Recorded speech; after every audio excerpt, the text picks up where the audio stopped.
Atenção, senhoras e senhores. Chegando a notificação. Mas só tem uma que é a prioridade, tá ligado? O resto é só ruído. Meu foco é você. Focus. A mensagem não para de chegar, a tela piscando, meu celular enlouquece. Muitas garotas querendo dar um alô, um toque só pra eu te esquecer.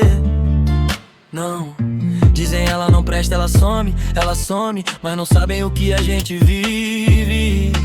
Não, eu deslizo pra esquerda, apago o contato, meu coração já é seu, eu decidi.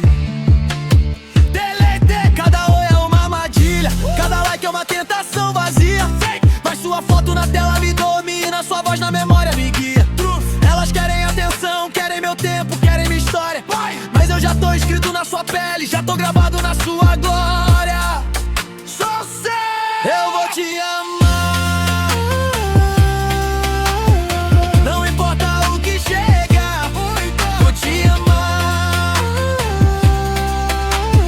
Elas até podem tentar, mensagem não para, mas meu coração já tem dona. Eu fecho a janela, abro os braços e te chamo de dona. Só você. Elas falam no meu ouvido, eu escuto seu nome no lugar. Dizem, me chamam de louco, de trouxa, de emocionado, mas cego é quem não vê o nosso lar. Seu abraço é meu bloco, seu beijo é meu filtro, seu amor é meu firewall. E essas mensagens vazias são só notificação que eu ignoro, não me afeto não. Ignore! Porque o que a gente tem é aplicativo sem applicate, funcionando perfeito. Smooth! É Wi-Fi de alma, é sinal de cumplicidade, é conexão de peito. Conectei! Eu não troco um bom dia se eu por mil áudios de qualquer outra voz. Never! Nem tô com saudade por festa, por brinde, por outro alguém qualquer. Não. O que é amor da cabeça é temporário, mas amor do corpo, da alma, do vício, esse é diário. E eu escolhi o nosso. Eu vou te amar. Não importa o que chega, te amar.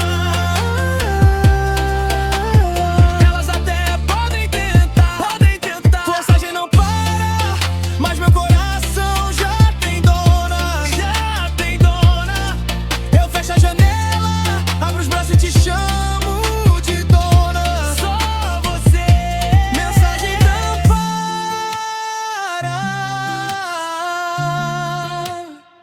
Notificação a mil, mas só tem uma mensagem que me faz ficar assim. Aqui vem de você, dizendo te amo também. O resto eu nem leio.